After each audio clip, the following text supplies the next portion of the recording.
Gracias por seguir junto a nosotros en República. En este momento vamos a hacer un enlace microonda con el periodista Jorge Trillos, que se encuentra en el Observatorio Ambiental del Ministerio de Medio Ambiente y Recursos Naturales, para que nos dé una actualización de los datos que tiene dicha institución posterior al sismo de 6.8 grados de magnitud a las 3:03 de la mañana de este día. Adelante con tu reporte, Jorge. Hola, gracias Carlos, muy buenos días. Así es, contarte que estoy con Celina Catán, que es la directora de este observatorio, que nos va a actualizar los datos que se han registrado luego pues, de este sismo. Muy buenos días, Celina. Tal vez explicarnos primero los datos oficiales sobre este sismo y luego el número de réplicas que se tiene. Okay. Bueno, a las 3:03 de la madrugada, para ser exacto, se registró un sismo con magnitud 6.8 frente a las costas de Misata a una profundidad de 48 kilómetros. Este sismo fue percibido en todo el territorio nacional, con mayor énfasis en la zona costera de los departamentos de San Salvador, La Paz y buena parte del departamento de La Libertad, así como en los departamentos de San Miguel y Usulután, incluso en las zonas de Guatemala y Honduras. Tras este evento hemos tenido un total de 18 réplicas hasta este momento, con magnitudes que han oscilado entre los 3.4 y 4.9, siempre en la misma zona donde se originó el sismo principal. De estos 18 sismos registrados, 18 réplicas registradas, 15 han sido reportados como sentidos. De momento no se reporta ningún daño de gravedad, por lo menos en el monitoreo que se ha hecho preliminar. Pues hasta el momento nosotros no hemos escuchado información sobre daños. El Sistema Nacional de Protección Civil se encuentra monitoreando los distintos puntos del territorio nacional, pero hasta el momento hemos obtenido información de algunos daños leves, algunos derrumbes pequeños, pero nada de mucha gravedad. Con intensidades como las que registramos producto del sismo principal, que sobrepasan los 6 en la escala de Mercalli modificada, es posible tener daños, sobre todo en viviendas bastante vulnerables. Estamos hablando de viviendas tipo viviendas de adobe, bajareque o viviendas mal construidas de otro tipo de materiales. ¿Es normal que todavía continuemos percibiendo réplicas? Es normal, podemos esperar que las réplicas se sigan dando por varios días más. En el caso de la alerta por tsunami, ¿todavía se mantiene esta alerta? El tiempo de arribo de las primeras olas se esperaba 1 hora después de la ocurrencia del sismo en la zona de La Libertad y alrededor de las 6 de la mañana en la zona de La Unión. Nuestros equipos, nuestros mareógrafos no han registrado mayores variaciones del nivel del mar. Lo que se esperaban eran variaciones del orden de 30 centímetros, es decir, muchas veces pueden ser poco perceptibles para la gente que esté ahí, pero puede haber incrementos importantes en las corrientes. Por tanto, siempre mantenemos una advertencia, siempre mantenemos un llamado a la población a mantenerse bastante informado y evitar realizar actividades que puedan poner en riesgo sus vidas. Perfecto, muchas gracias, Celina. Mucho gusto. Bueno, ya escuchábamos a la directora de este observatorio. Importante decirte, Carlos, que en este momento se encuentran reunidos todavía el vicepresidente de la República, Óscar Ortiz, así como también pues, la ministra de Medio Ambiente y el ministro de Obras Públicas para verificar toda la situación luego pues, de este sismo que se registró en la madrugada y tras estas 18 réplicas que también pues, hemos registrado. Es importante también decirle a la población que han suspendido las clases en la zona costera y los directores de las demás zonas del país pues tienen la flexibilidad de decidir si se suspenden las clases o estas continúan, y también les piden, por supuesto, han pedido comprensión a los directores. Algunos padres de familia deciden no enviar a sus hijos a estudiar este día. Así es la información, Carlos. Por supuesto, nosotros vamos a ampliar en las emisiones de Teleprensa. Perfecto, Jorge, gracias, muy amable. Gracias por tu reporte, que se va a ampliar en la próxima emisión de Teleprensa, y los datos que ya han sido dados por Celina Catán del Observatorio Ambiental del Ministerio de Medio Ambiente. Y ahí podemos ver algunas imágenes de algunos daños leves que se dan en algunos lugares del país, en centros comerciales. Entonces, a tener en cuenta esta información, como podemos ver ahí en las imágenes que tenemos.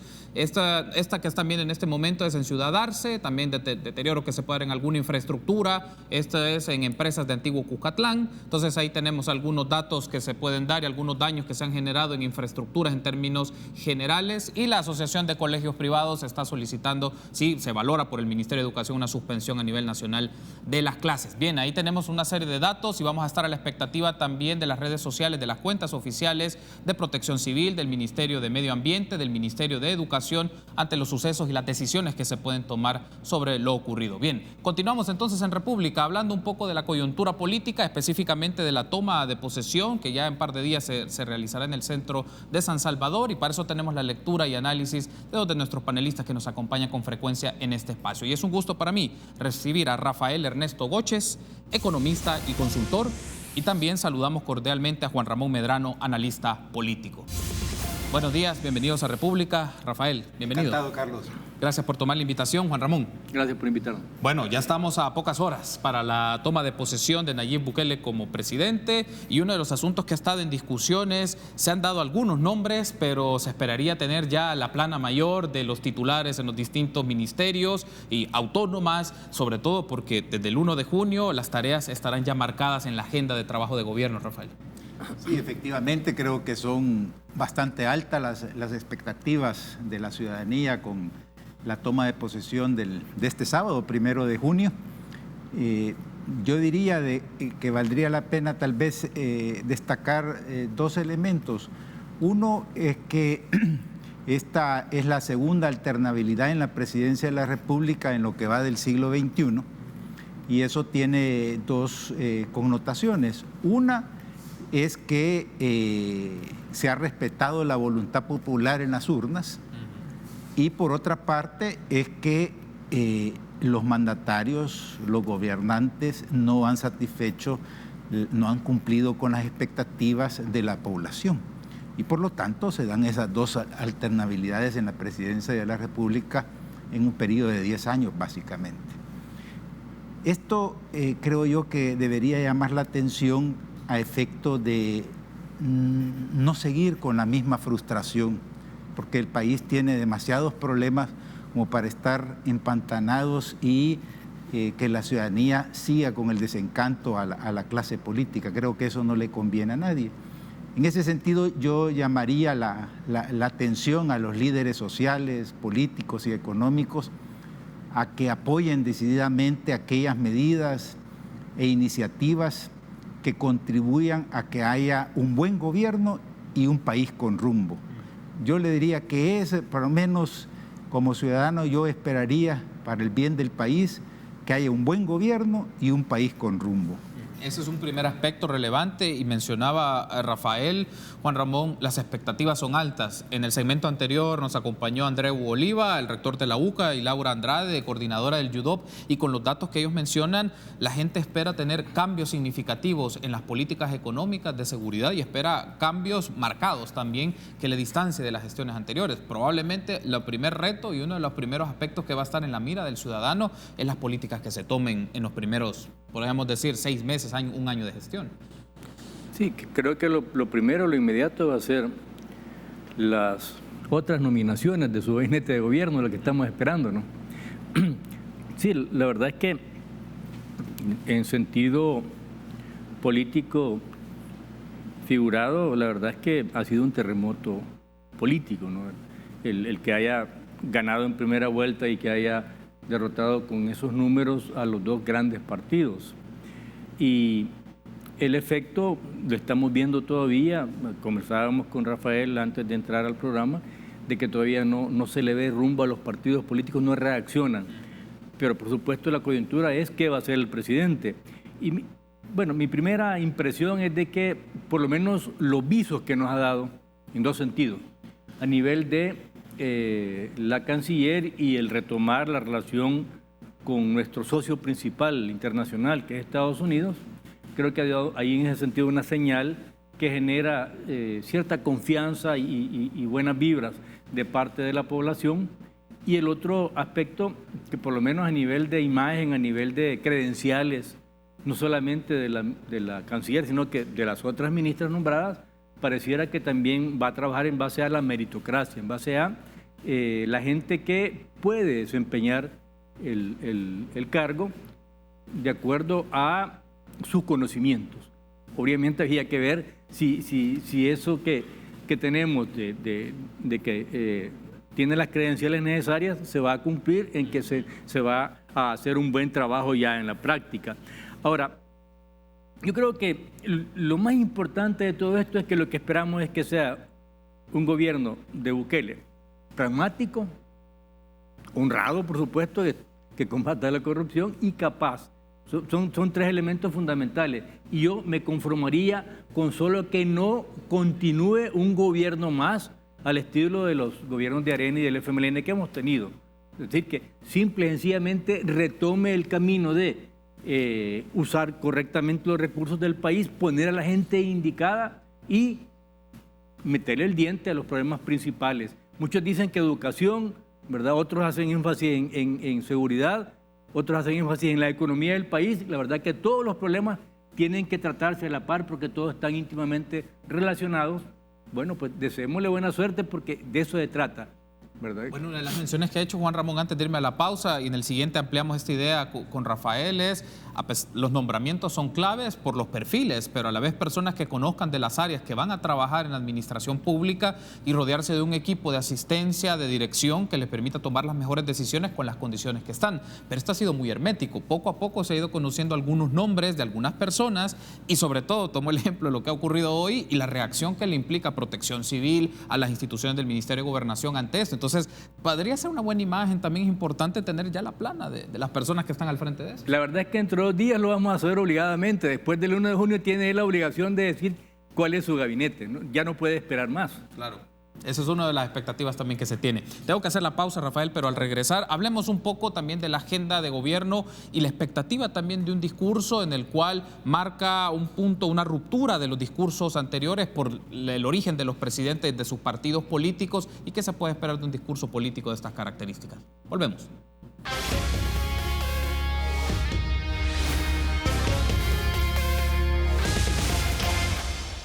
Seguimos platicando de la coyuntura política ante la toma de posesión el próximo 1 de junio de Nayib Bukele como nuevo jefe de gobierno en El Salvador, y lo platicamos desde la perspectiva de Rafael Ernesto Goches, economista y consultor, y de Juan Ramón Medrano, analista político. Uno de los aspectos que es claro en este evento como tal de toma de posesión, Rafael, es el discurso presidencial, no solamente porque es el primer posicionamiento como jefe de Estado y como jefe de gobierno. A la vez mencionamos antes de entrar al aire los anuncios que se pueden hacer. No podemos evidentemente predecir el futuro ni nada de esto, pero sí se puede tener una expectativa de ciertos parámetros de un primer discurso de un jefe de gobierno cuando ya asumirá las riendas del órgano ejecutivo.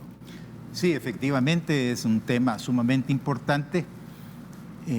Lo del discurso, me voy a permitir, al menos con qué anteojos voy a leerlo y con qué oídos vamos a escuchar el discurso.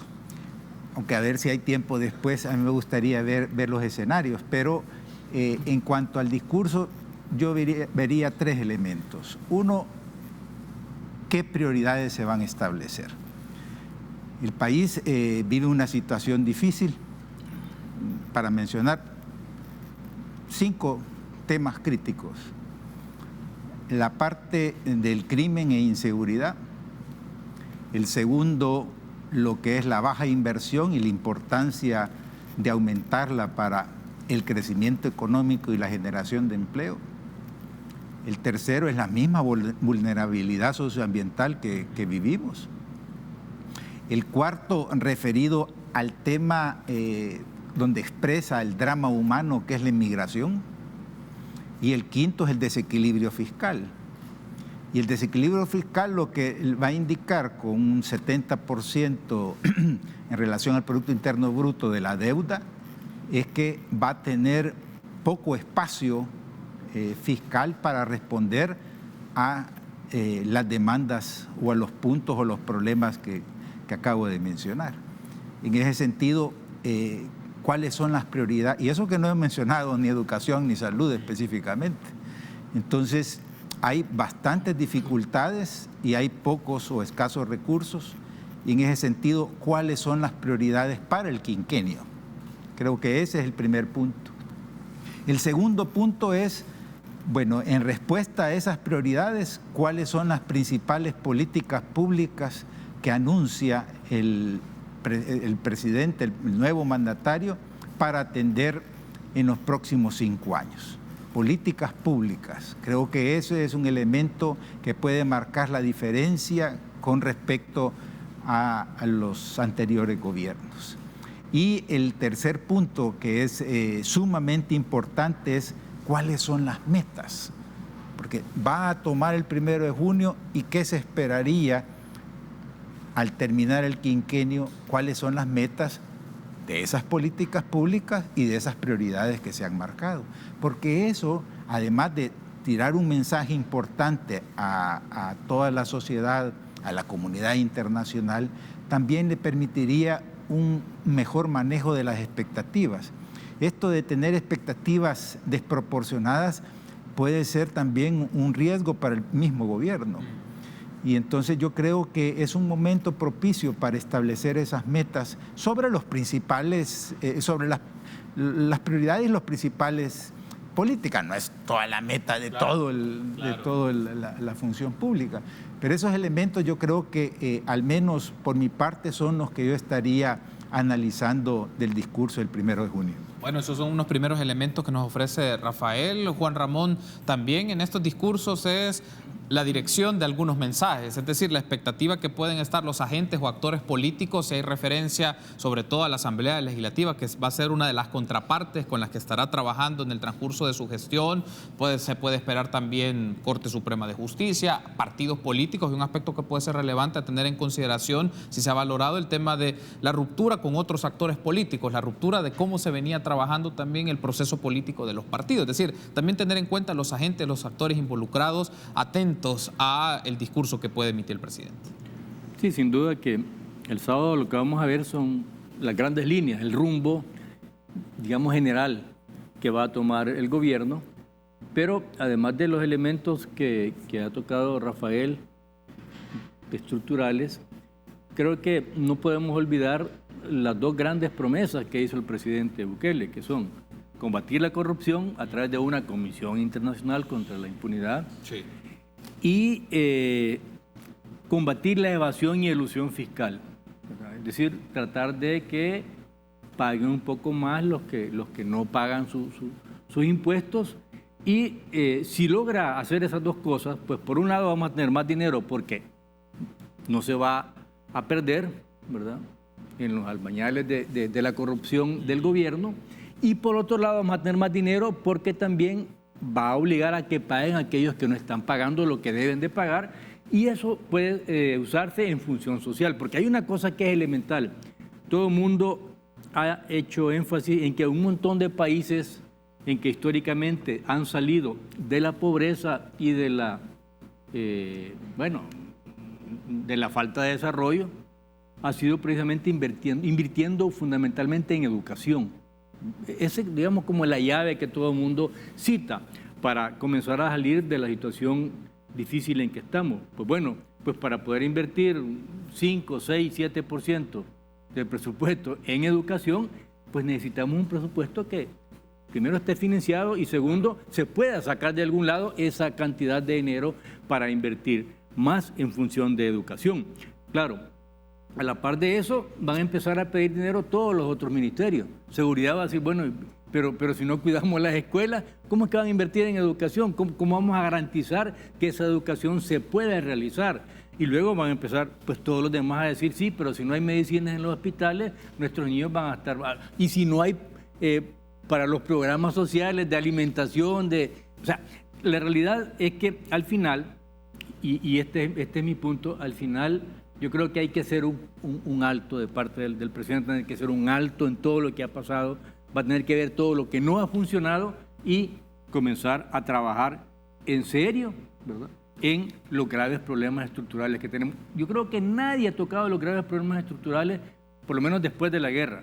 Se han intentado tímidamente implementar algunos proyectos, algunos programas, pero ir a fondo con el combate a la corrupción, ir a fondo con el combate a la delincuencia, ir a fondo con el combate a la ignorancia, ir a fondo con el combate a la pobreza, obviamente eso sí requiere una piedra angular, gobernabilidad, ¿verdad? Y creo que por lo menos Fusades, estaba escuchando ayer, le reconoce al gobierno saliente del FMLN dos cosas. Uno, que bajó la confrontación y trató de buscar acuerdos con los sectores empresariales, y dos, que respetó los espacios democráticos. Bueno, pues dentro de los espacios democráticos, dentro del equilibrio de poderes, ¿verdad?, dentro del papel que le toca al Ejecutivo como uno de los tres órganos del Estado, pues yo creo que el presidente tiene que sentarse a negociar con los sectores de poder en el país. Está bien que lo haga con Estados Unidos, está bien que lo haga con China, pero que lo haga con el sector empresarial, con los trabajadores y con el sector pensante del país. Solo así, si se sienta y busca un mínimo de gobernabilidad, creo que lo van a dejar trabajar. Bueno, y nosotros tenemos que seguir opinando de que lo dejemos trabajar y que le ayudemos a trabajar por el país. Tengo que hacer la pausa. Al regresar, bueno, ya da la pauta Juan Ramón, Rafael, de uno de los escenarios, gobernabilidad, para la búsqueda de entendimientos, tomar decisiones e implementarlas, pero también otros escenarios económicos, fiscales, que son parte del trabajo y las proyecciones que se tienen en estos ámbitos. Volvemos en minutos.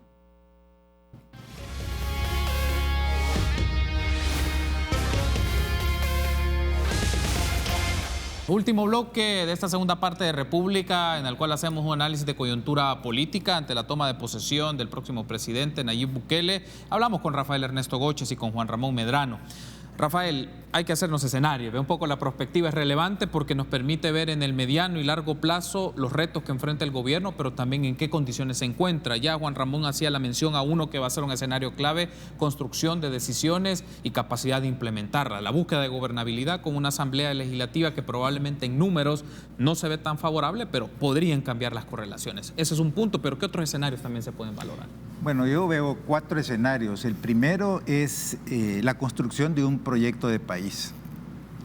Y ese es el óptimo, diríamos, en términos de la importancia, dada la naturaleza y la magnitud de los problemas que mencionábamos en el bloque anterior, donde se requiere pues la construcción de acuerdos básicos, de entendimientos mínimos, porque, repito, lo importante es apoyar para que haya un buen gobierno y un país con rumbo. Creo que esos son los elementos neurálgicos para un proyecto de país, lo que va a ayudar un proyecto de país y que a todos nos conviene, tanto a los gobernantes como a los gobernados. El segundo escenario es un nuevo engranaje político, y este sería lo contrario al primero, en el sentido que prevalezca la confrontación, que por ejemplo la Asamblea Legislativa y el órgano ejecutivo tomen rutas diferentes, ¿ya?, y que todo se vuelque de cara a las elecciones municipales y legislativas del 2021. Creo que de ser así, pues habría una nueva conformación, pero el país estaría girando alrededor del calendario electoral, y los años anteriores nos indican que ese no es un buen curso, pero es un escenario y que hay que mencionarlo. El tercer escenario que podría derivar del segundo es que se construya un centralismo renovado. Es decir, si el desencanto de la ciudadanía con los partidos tradicionales y el declive que estos llevan se traduce en que una fuerza política tome un control desmedido del aparato del Estado, pues lógicamente que eso lleva a un nuevo centralismo, a un centralismo renovado, que van a cambiar los protagonistas, pero en el fondo sería el mismo modelo que ha estado imperando en el país. Y el cuarto escenario es la negación del tercero, en el sentido de, bueno, que se inicia el desmontaje del centralismo. Y ahí habría que ver, por ejemplo, cuál es la definición, la naturaleza, el alcance del Ministerio de Desarrollo Local, para el caso. Cómo se va a desconcentrar la inversión y crear oportunidades de empleo en el interior del país, dado de que ese es el principal factor de la migración masiva, por ejemplo. Y si no mal recuerdo, Carlos, que estamos con Juan Ramón también, y que al cierre yo les mencionaba lo del equivalente del Plan Marshall. Ah, claro. Y el 20 de mayo fue presentado por la CEPAL al presidente López Obrador, donde ese podría ser un excelente marco, porque lleva un enfoque integral y una fuerte connotación al tema de inversión pública y privada, y que podría, en ese sentido, dado que en el Plan Cuscatlán hay elementos importantes donde se visualiza una visión para descentralizar, para desconcentrar la actividad económica en el país, creo que sería muy favorable, y ojalá que ese escenario prevalezca. Bueno, ya con la mención de escenarios que nos ofrece Rafael entre el tema, a veces me parece interesante el de centralismo versus descentralización, porque también puede marcar mucho las políticas que se haga el gobierno a nivel territorial, en el campo económico y las zonas, pero también, ¿qué otros elementos, qué otros escenarios se está valorando, Juan Ramón, a tener en cuenta en lo económico, en lo fiscal y también en el tema de gobernabilidad? Sí, yo creo que una cosa que es importante es que Nayarit debe de aprovechar el impulso que tiene ahora, ¿sí?, el nivel de correlación que tiene ahora para crear una correlación nacional favorable, porque por hoy no tiene diputados, más que los 10 de Gana y el de Cambio Democrático, Juan José Martel. Entonces él necesita primero construir su propia correlación en la Asamblea Legislativa. No quiero decir con esto de que necesitemos una aplanadora como las aplanadoras del pasado, en el caso de PCN, del PDC o de Arena, no. Se trata de una correlación favorable para negociar con cierta fuerza en la Asamblea Legislativa, para empezar. Y por supuesto que va a necesitar también una correlación interna para llegar a buenos acuerdos con la empresa privada. Hablábamos de que además de la deuda externa, que por ahí se va un montón de dinero, en lugar de invertirlo se va en la deuda externa, está el problema que tiene que tratar ya, que es el problema de lo inflado que está el aparato de Estado. ¿Cómo va a ser para adelgazar a este gobierno y tratar de ahorrar ahí en ese montón de gente que son más activistas que otra cosa? Y el otro punto fundamental, importantísimo, es de dónde va a sacar el dinero para invertir en función social, que es elemental para ir paliando un poco el nivel de pobreza que estamos viendo en el país. Porque la gente espera de que mágicamente el gobierno resuelva los problemas. No lo va a hacer. Lo que sí puede hacer es, por un lado, aprovechar ese plan internacional del que está hablando Rafael y aprovechar la buena relación con Estados Unidos y con Europa, y por otro lado, tratar precisamente de resolver las bombas que están ya prendidas, como es el caso, por ejemplo, de la AFP. El problema es que no tengamos fondos para pagarle a la gente que ya está en proceso de jubilación, y el problema del presupuesto global. Insisto, el presupuesto se va, todo el mundo dice, alrededor del 90% en el pago a salarios. No hay para invertir. 90% en pago a salarios, en pago de la deuda externa y en pago de la deuda interna. Ahí se va todo el dinero. Entonces, ¿cómo hacer para resolver el problema de la deuda y para poder tener suficientes fondos para invertir en función social? Ahí sí tiene que ser mago realmente, Bukele y sus ministros, para resolver ese grave problema. Bueno, esa es una de las áreas significativas. Con esto estamos finalizando, Juan Ramón, pero el Ministerio de Hacienda resulta clave en esto. Obviamente Hacienda, Banco Central de Reserva, Ministerio de Economía, que permita conectar las proyecciones o estimaciones de recaudación, pero a la vez, ¿en dónde se va a administrar esos fondos? Y usted ha hablado de una cosa importante. La verdad es de que poner más impuestos ya vimos que no es el resultado, y menos el tipo de impuestos que puso el gobierno actual, ¿verdad? O sea, obviamente tienen que discutir cuál es el impuesto más, digamos, justo y el más efectivo. Ese es un punto. Pero el punto está en que debe de buscar un acuerdo con los empresarios de que acepten que tienen que pagar más, porque si no él les puede decir, mire, o pagan más, ¿verdad?, y dejan de evadir y eludir, o yo les voy a clavar el predial o les voy a clavar los 2 o 3 puntos más del IVA en acuerdo con la Asamblea Legislativa y con mis cheros de aquí de Nueva Ideas, Gana, etcétera. O sea que él tiene la posibilidad de negociar, pero con poder. No puede hacerlo nada más por la buena voluntad del sector empresarial. Y hay otro elemento más. Los sectores sindicales, sobre todo conducidos por el Frente, también pueden ser un factor de desestabilización. Entonces él tiene que lidiar con todos esos problemas. Muy bien, quiero darle las gracias por haberme acompañado. Ha sido un gusto, Juan Ramón, ha sido un gusto, Rafael. Gracias por haberme acompañado y dar estas lecturas de análisis previo al discurso que se tendrá el próximo sábado. Con mucho gusto, Carlos. Muy amable, gracias por haber estado con nosotros, Juan Ramón. Y a ustedes también, amigos, ha sido un gusto. Será hasta mañana, 6:30 en República.